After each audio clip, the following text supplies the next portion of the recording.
שלום לעורך הדין עידן אבואב. בוקר טוב. יועץ משפטי בפורום המשפטי למען ישראל. אתה תומך בנוהל הזה. בוודאי. מדוע אתה תומך בו?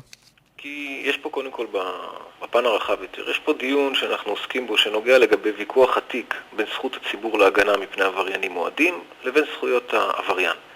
זה ויכוח שפסגה אחרת שלו אולי אפשר למצוא בדברי שופט עליון אחד שאמר לגבי שופט עליון אחר ואחר כך התנצל, אז אני משמיט את השמות. הוא מוכן שיתפוצצו 30-50 איש, אבל עדיין שיהיו זכויות אדם. זאת מהות הוויכוח. אבל אתה לוקח את זה למקום אחר, כי אנחנו לא מדברים על פיגועים.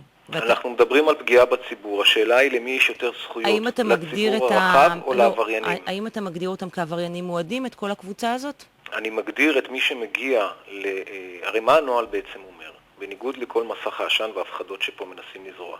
הנוהל אומר שכאשר מגיע אדם שיש ראיות מספיקות מבחינה מנהלית לכך שהוא ביצע את העבירה, אזי הוא מבוטלת לו אשרת הישיבה. הרי למסתננים יש אשרת ישיבה בתוך ישראל.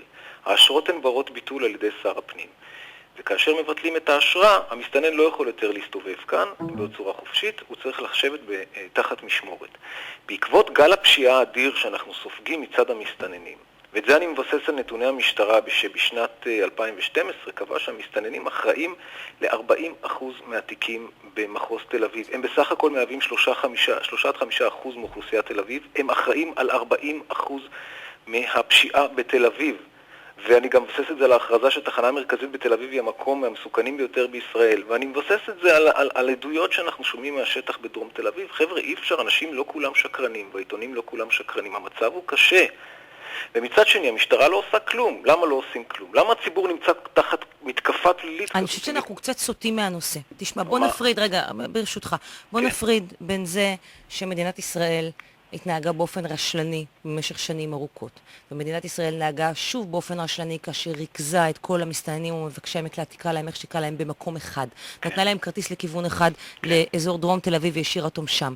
ומדינת ישראל מתעלמת ממה שקורה בחצר האחורית בתל אביב. אני מסכימה איתך לחלוטין על כל הדברים האלה, ואין לי ספק שהאוכלוסייה שגרה שם נפגעת מכך מאוד. כלומר, מדינת ישראל צריכה לטפל בבעיה הזאת, שהיא יצרה במו ידיה אגב. מה זה נקרא לטפל, קרן?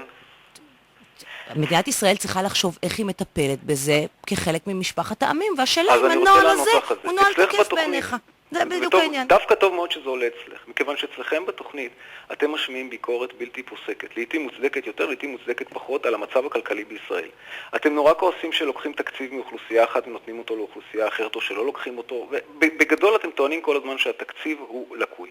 אז הנה פה יש משטרה קטנה, יש בתי משפט קטנים, יש מערכת תביעה קטנה מדי על העומס הזה שהוטל על ידי מי שבאו לכאן כאורחים. עכשיו, שנייה אחת קרן, זה נורא חשוב הטיעון הזה, מכיוון שאתם בעצם באים ואומרים, צריך לפתח את המשטרה, שיהיו חקירות, שיהיו עמדות לדין, אין לזה כסף. היום אם את מזמינה משטרה, קרן, בוא נעשה ניסוי, בוא נזמין משטרה ונראה כמה זמן ייקח לה להגיע. לא על זה אני שואלת אותך, אתה ממקד את העניין כולו בעניין המשפטי-פלילי.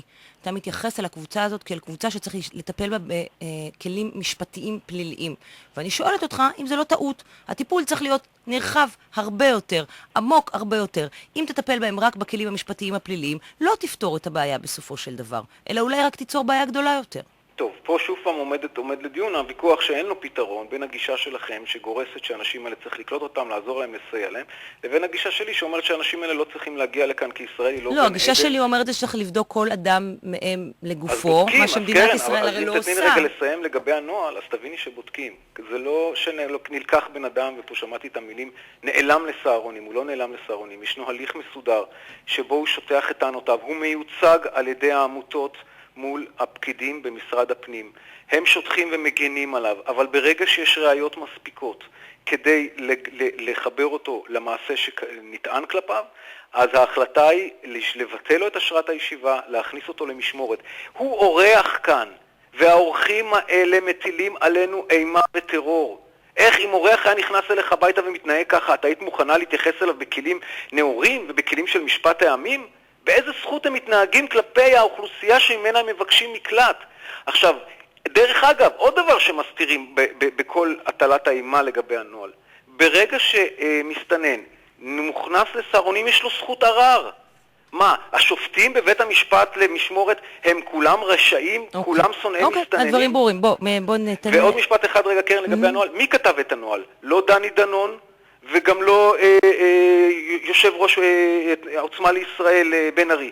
לא הם כתבו את הנוהל, כתבו אותו אנשי משרד המשפטים, שאני רוצה לומר לך... ודאי שכתבו אותו אנשי משרד המשפטים. רגע שנייה, אבל יש חשוב לזהות גם, אנחנו יודעים... רגע, ברשותך, לא, עורך הדין אבואב, ברשותך, אני רוצה לאפשר לעורך דין ויצן להגיב לדברים, וגם לעורך הדין איילת עוז, כי אנחנו צריכים לחתור לסיום. כן, עורך הדין ויצן. בפעם האחרונה שדיברתי עם עורך דין אבואב, הוא הציע לבטל את החתימה של ישראל על אמנת הפליטים.